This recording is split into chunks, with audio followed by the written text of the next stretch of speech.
अस्सलाम वालेकुम स्टूडेंट्स, कैसे हैं आप सब लोग। आज जो हम एक्ट डिस्कस करने वाले हैं वो इल्लीगल डिस्पोजेशन एक्ट है। ये कंप्लीट एक्ट आज देखेंगे हम।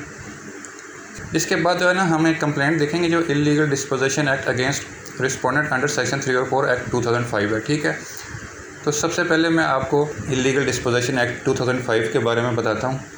ये क्रिमिनल रेमेडी है। हम इस क्रिमिनल रेमेडी के थ्रू जो है ना कंप्लेंट फ़ाइल कर सकते हैं सेक्शन 4 के तहत। ठीक है, इसके साथ जो है एक 2010 SCMR 1254 केस लॉ एक्ट। अच्छा, इसमें जो है ना स्पेसिफिक रिलीफ एक्ट में भी पोजेशन दिलाई गई थी। उसमें इलीगल डिस्पोजेशन एक्ट 2005 में सेक्शन 3 में जो है ना ये भी बताया गया है। अब सिर्फ डिफरेंस ये है स्पेसिफिक रिलीफ एक्ट और इलीगल डिस्पोजेशन एक्ट के जो है ना पोजेशन में कि स्पेसिफिक रिलीफ एक्ट के जो 8 और 9 सेक्शन था वो कहता था कोई वेदर राइटफुल और रॉन्गफुल पोजेसर है तो उसको आप पोजेशन दे दें, और वो एक सिविल रेमेडी थी।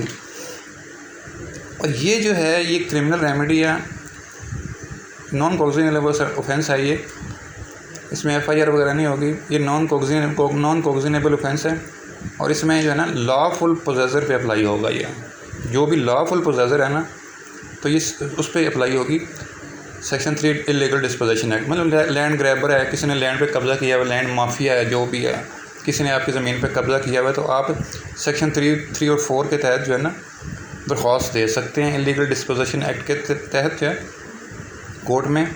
और सेशन कोर्ट में जो है ना आप इसकी जो है ना दरख्वास्त देंगे।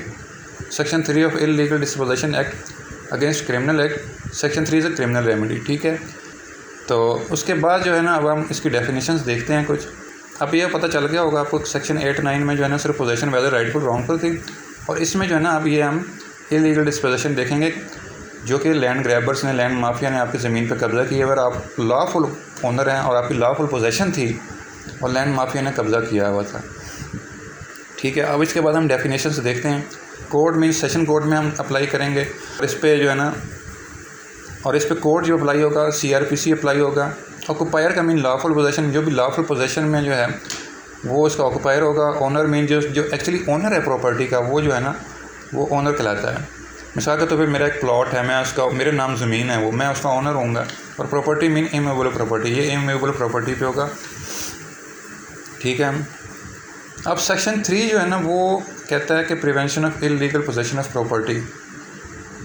No one shall enter into upon a property to dispose, grab, control और occupy without having lawful authority. अगर किसी के पास कोई लॉफुल अथॉरिटी है फिर तो वो ग्रैब, कंट्रोल कर सकता है प्रॉपर्टी को। लेकिन अगर किसी के पास अथॉरिटी नहीं है, वैसे ही किसी ने कब्ज़ा किया हुआ है, तो वो नहीं कर सकते आप। इसमें ये बताया गया सेक्शन 3 में। और इसका केस लॉ है 2017 YLR 201। इसके 2 मेन पार्ट्स बताए गए हैं उसमें कि एक्ट ऑफ डिस्पोजेशन होना चाहिए, ग्रैब और कंट्रोल होना चाहिए।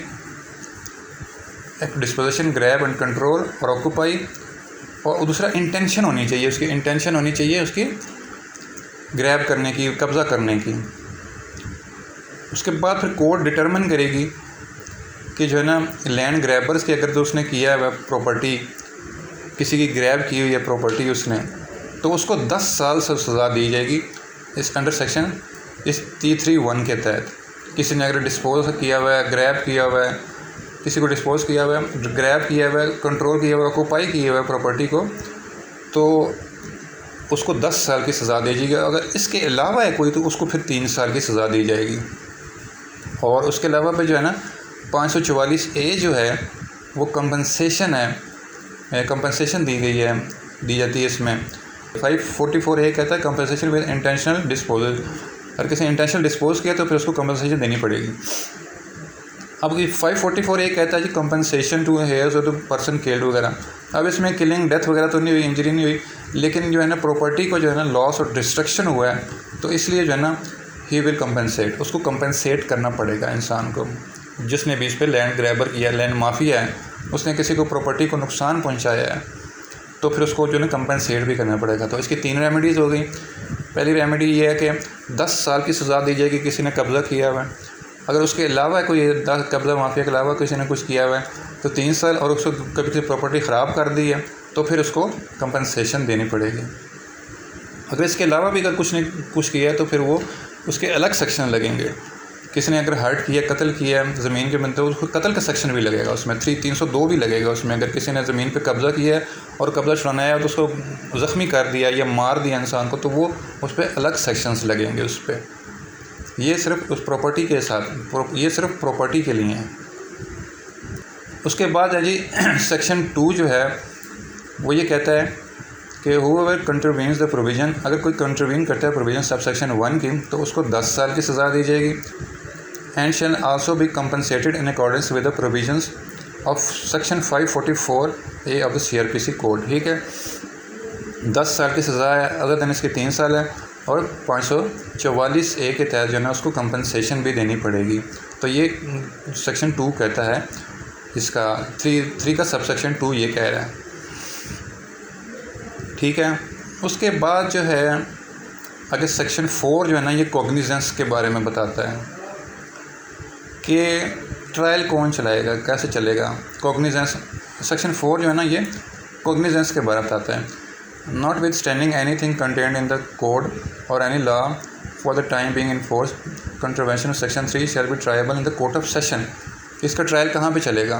तो ये कोर्ट ऑफ सेशन में जो है ना इसका ट्रायल चलेगा, एक कंप्लेंट के सूरत में चलेगा कि फ़ाइल जो है ना जो भी जिसको भी जो कंप्लेनेंट है वो कंप्लेंट फ़ाइल करेगा, और ये एक नॉन कॉग्निजेबल ऑफेंस है।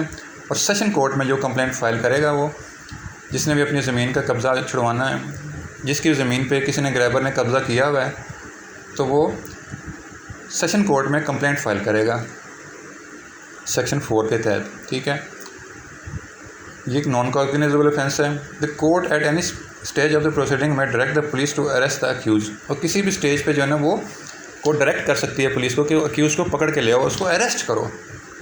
ठीक है, तो ये था कि सेक्शन 3 जो है ना वो बताता था कि किसी ने जो है डिस्पोज किया हुआ, ग्रैब किया हुआ प्रॉपर्टी को, उसकी विदाउट लॉफुल अथॉरिटी के इंटेंशन के साथ किया हुआ है, तो उसको कब्ज़ा दिलवा के लॉफुल ओनर को जो है ना पोजीशन दी जाएगी। और 10 साल के लिए लैंड ग्रैबर को सज़ा दी जाएगी, या 3 साल के लिए अदर दिन 3 साल, और 544 में कंपनसेशन दी जाएगी उसको। फिर उसके बाद अब आगे कॉग्निजेंस बता दिया 4 में। अब 5 सेक्शन जो है ना वो इन्वेस्टिगेशन प्रोसीजर बताता है कि इन्वेस्टिगेशन का प्रोसीजर क्या होगा। Upon a complainant the court में direct the officer in charge of the police station to investigate and complete the investigation within 15 days. अब जो है कोर्ट जो है ना पुलिस ऑफिसर इन चार्ज को जो है ना डायरेक्ट करेगी कि इन्वेस्टिगेशन करे 15 दिन के अंदर अंदर।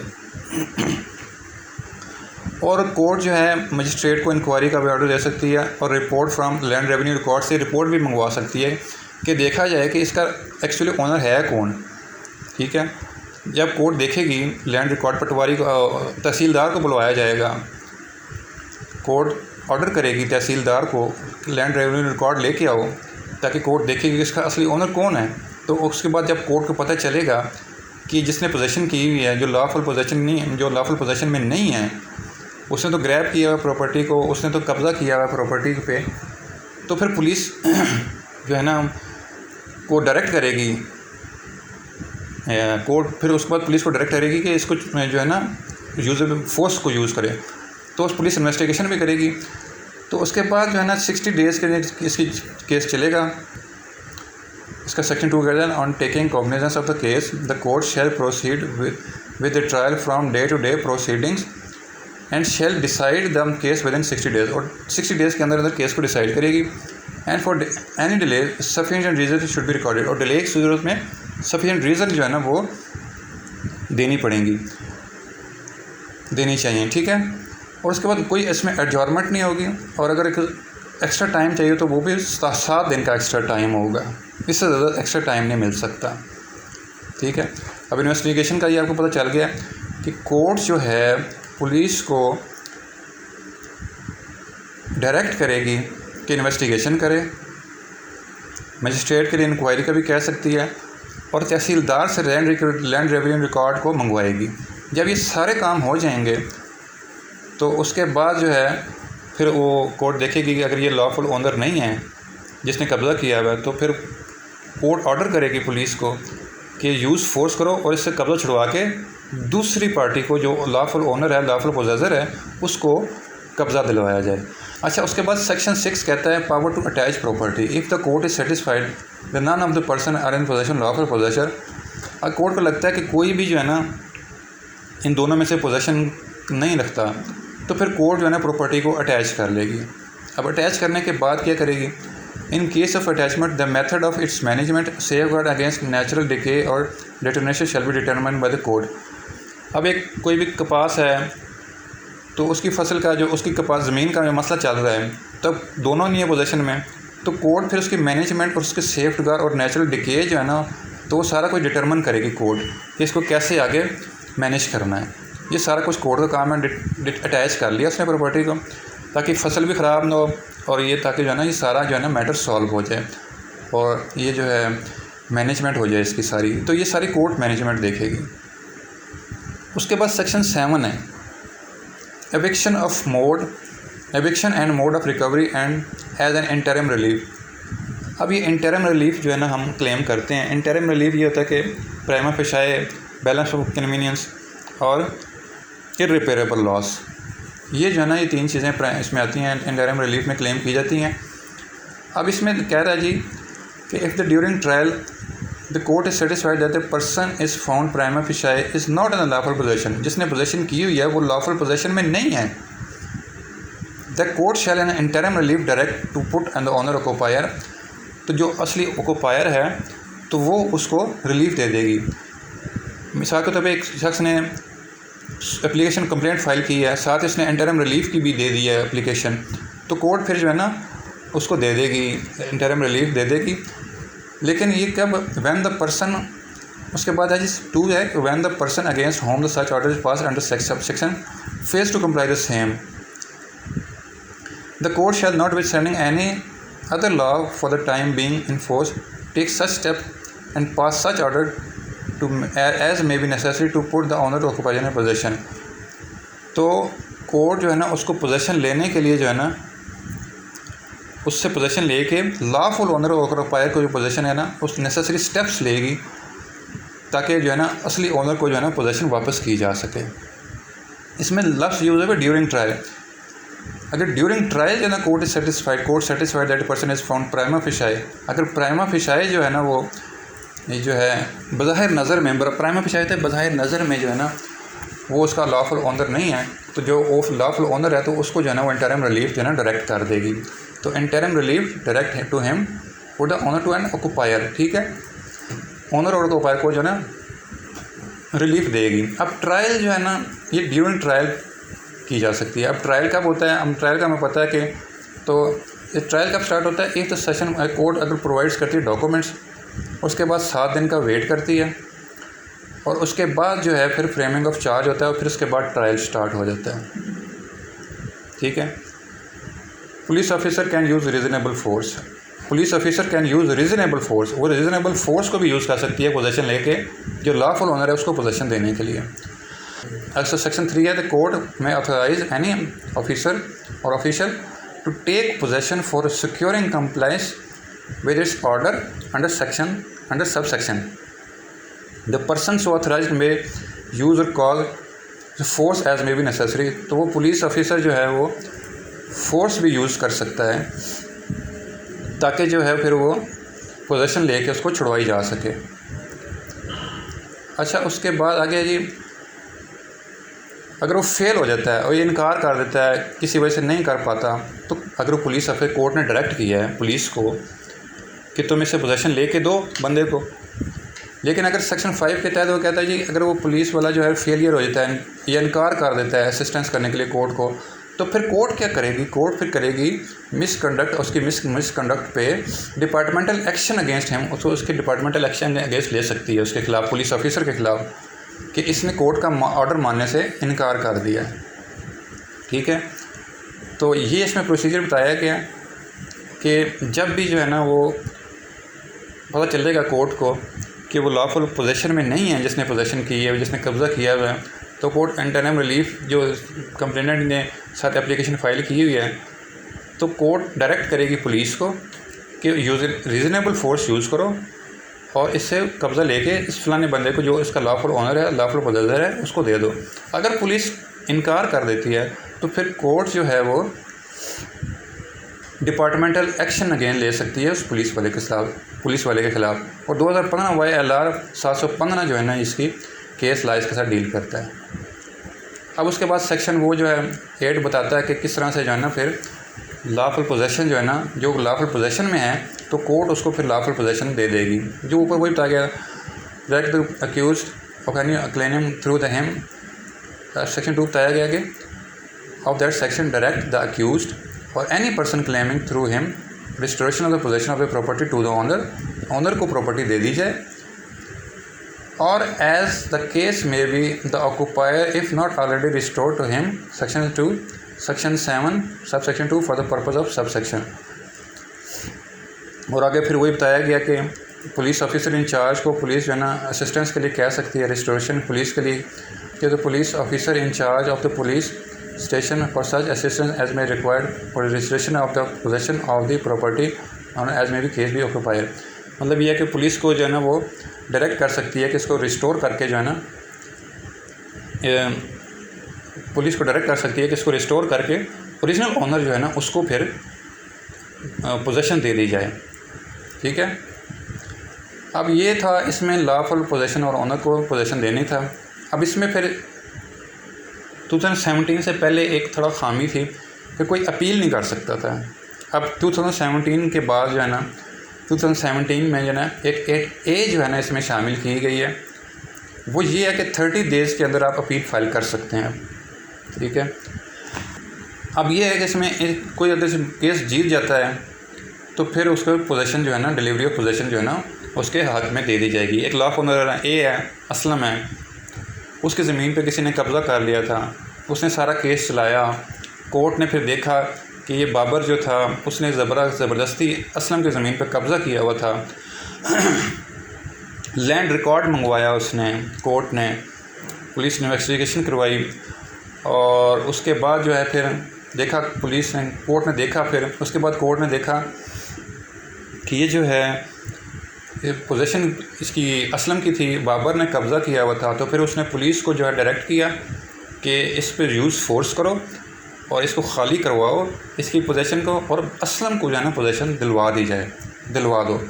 ठीक है, तो ये पूरा प्रोसीजर था इसमें। उसके बाद लास्ट स्टेज था delivery of possession of property to owner, जो असली ओनर है उसको पोजेसन दिलवा दी जाए।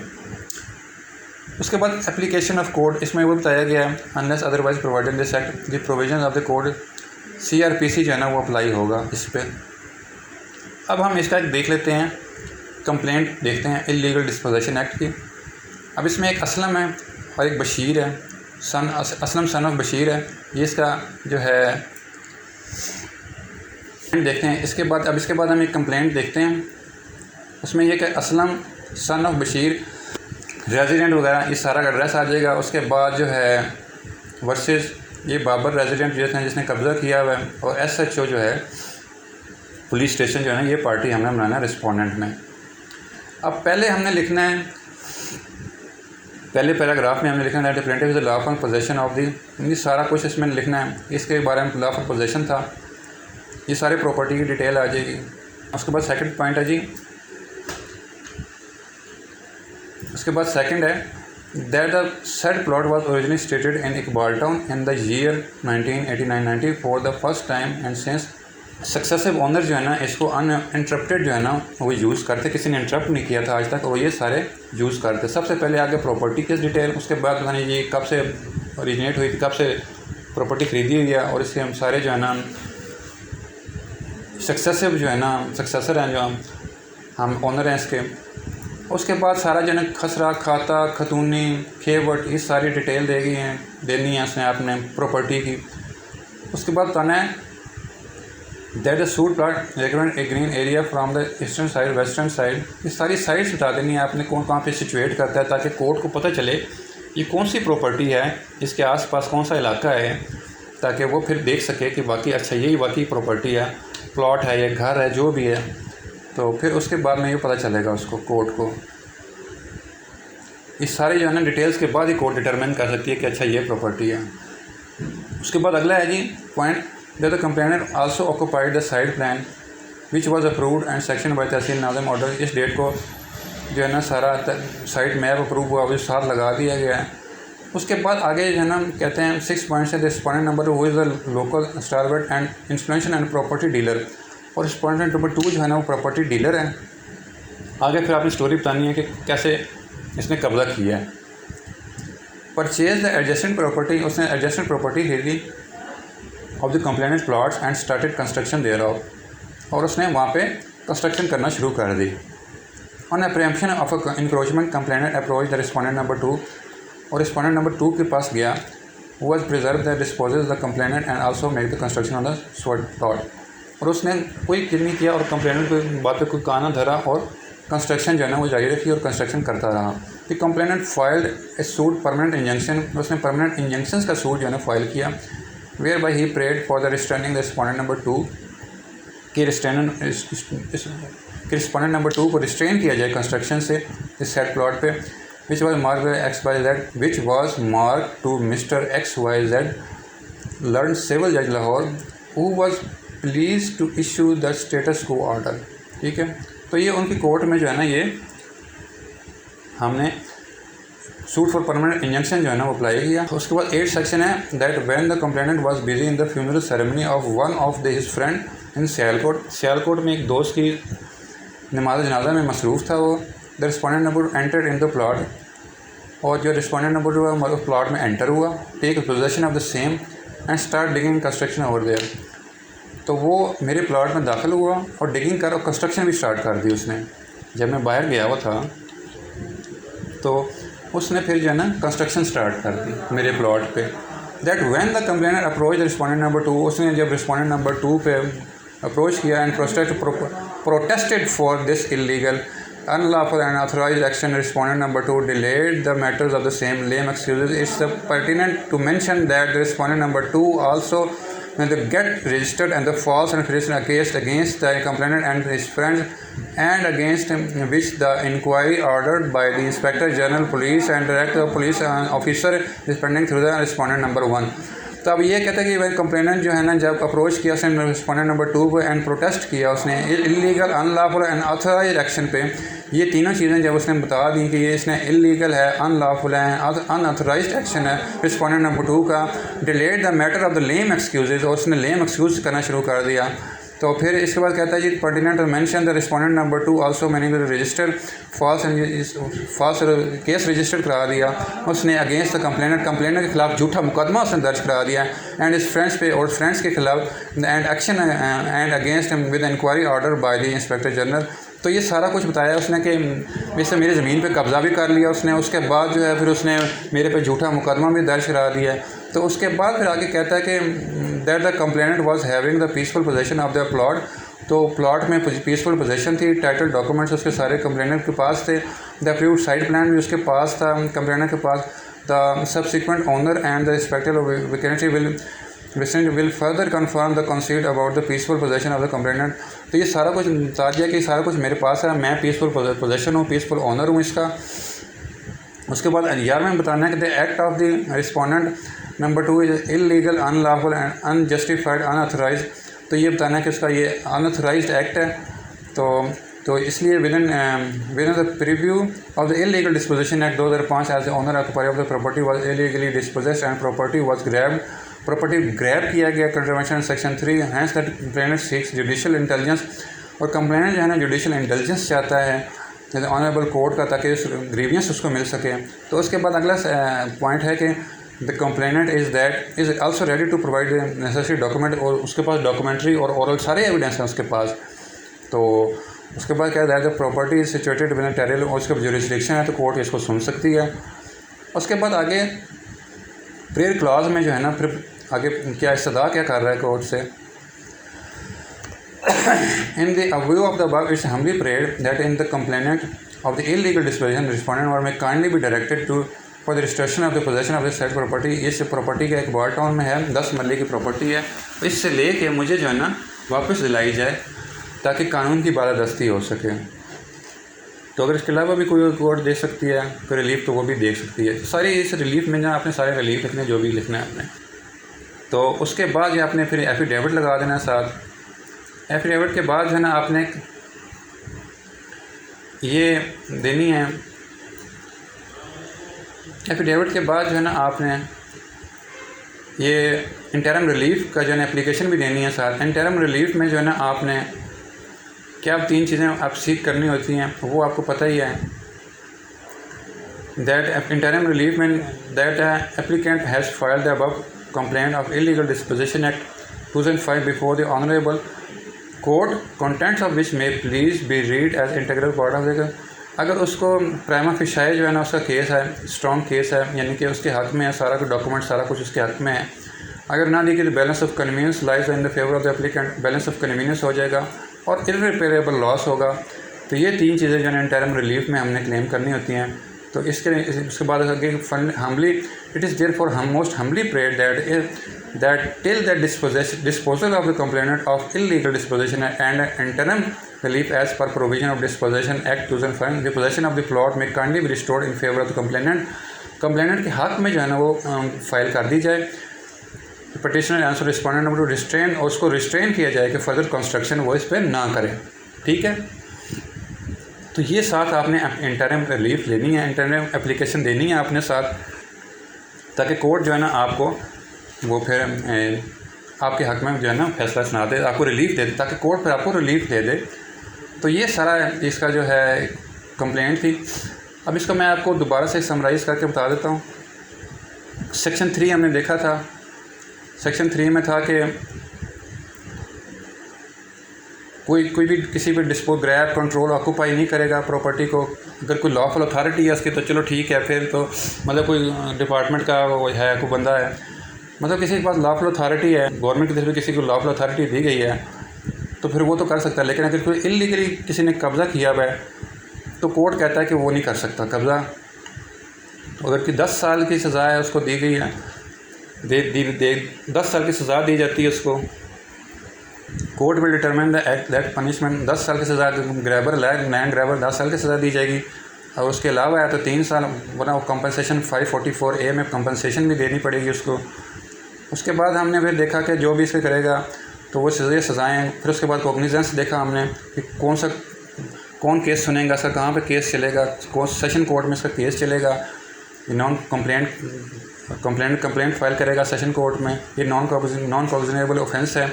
उसके बाद हमने इन्वेस्टिगेशन प्रोसीजर देखा कि पुलिस इन्वेस्टिगेशन को डायरेक्ट करेगी, जो है ना कोर्ट डायरेक्ट करेगी पुलिस को कि इन्वेस्टिगेशन करे। मजिस्ट्रेट को इंक्वायरी का भी कह सकती है, और उसके अलावा जो है लैंड रेवेन्यू से तहसीलदार को लैंड रेवेन्यू रिकॉर्ड मंगवाया जाएगा ताकि पता चल सके कि कौन इसका असली ओनर है। 60 डेज़ में इसकी डे टू डे प्रोसीडिंग होगी, नो अजर्मेंट्स होंगी, 7 डेज़ एक्स्ट्रा दिए जाएंगे। और अगर सिर्फ फास्ट किसी ने अगर किया है, किसी फास्ट प्रोसीडिंग की थी, फास्ट थी, तो उसको 5 लाख रुपये जुर्माना होगा। अगर हम दोनों में से कोई भी नहीं है तो वो फिर उसको कोर्ट में अटैच कर लेगी प्रॉपर्टी को। उसके बाद एविक्शन का बताया गया है, प्रोसीजर बताया गया कि कोर्ट उसको देखेगी, प्राइमा फेशियाई इंटरम रिलीफ दी ये दरख्वास्त उसने, तो कोर्ट फिर देखेगी ये इसके पास तो पोजीशन है ही नहीं, ये कहाँ से कब्ज़ा करके बैठा हुआ है। तो कोर्ट पुलिस को कहेगी कि रीज़नेबल फोर्स को यूज़ करो और उसका कब्ज़ा लेके दो इसको। ठीक है, और उसके बाद फिर जो है 30 डेज़ में उसके बाद जो है 8 सेक्शन बताया गया उसको कब्ज़ा दिलवाया जाएगा। 30 दिन के अंदर अपील कर सकते हैं। जो केस जीत गया तो उसको डिलीवरी ऑफ पोजीशन उसको मिल जाएगी। और इसका सेक्शन इसका 9 बताता है कि CRPC जो है ना इसके साथ डील करता है। तो उसके बाद फिर हमने एक ये कंप्लेंट देखी। तो ये इसका कंप्लीट लेक्चर था। इसकी वर्ड डॉक्यूमेंट में साथ अटैच कर दूँगा। उम्मीद आप लोगों को समझ आ गया होगा। तो अब मिलते हैं इंशाल्लाह नेक्स्ट लेक्चर में। तब तक के लिए अल्लाह हाफिज़।